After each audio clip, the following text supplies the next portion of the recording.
રાધનપુર ઉત્તર ગુજરાત વીજ company limited યુજીવીસીએલના અધિકારીઓ વીજ કનેક્શન કાપવા જતા જાનથી મારી નાખવાની ધમકી મળતા મચ્યો હડકંપ।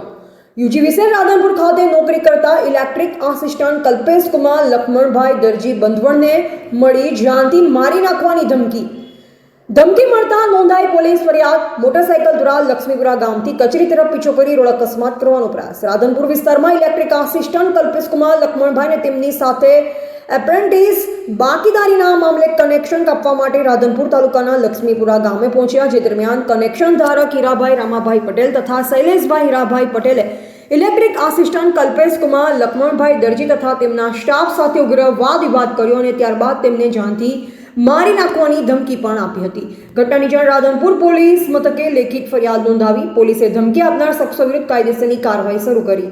યુજીવીસીએલના અધિકારીએ આ ઘટના અંગે ગંભીરતા દાખવતા જણાવ્યું કે કામગીરી દરમિયાન કર્મચારીઓની સુરક્ષા માટે ખાસ પગલાં લેવામાં આવશે। આ ઘટનાને લઈ સ્થાનિક વીજ કર્મચારીઓમાં ભયનો માહોલ છવાયો છે।